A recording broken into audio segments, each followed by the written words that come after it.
India में सबसे बड़ा स्कैम अब निकला तो वो म्यूचुअल फंड में निकलेगा। भारतातला सगळ्यात मोठा स्कॅम असणारे म्हणजे म्युच्युअल फंड.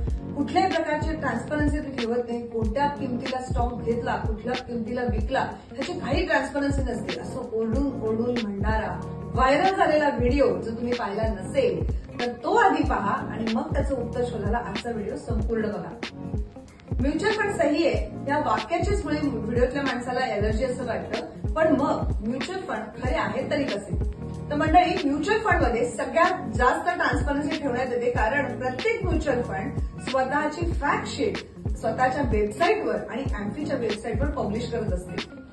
म्युच्युअल फंड हे हायली रेग्युलेटेड आहे, कारण सेबी आणि अँफी म्युच्युअल फंडकडे पूर्णतः लक्ष देऊन असतात. एका म्युच्युअल फंडमध्ये जेव्हा तुम्ही गुंतवणूक करता तेव्हा अनेक इंडस्ट्रीज आणि अनेक साईटच्या कंपन्या तुमच्या रिस्कची काळजी घेत असतात.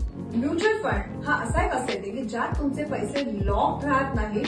एक टॅक्स सेव्हिंग म्युच्युअल फंड सोडला तर कुठल्याही म्युच्युअल फंडमध्ये तुमचे पैसे कधीच अडकून राहत नाही. तुम्हाला हवे तेव्हा ते काढून घेता येतात. म्युच्युअल फंड हा टॅक्सेशनच्या दृष्टीने अतिशय उत्तम ऑप्शन आहे, कारण लॉंग टर्मला तुम्हाला फक्त कॅपिटल गेनवर 10% टॅक्स भरायचा असतो.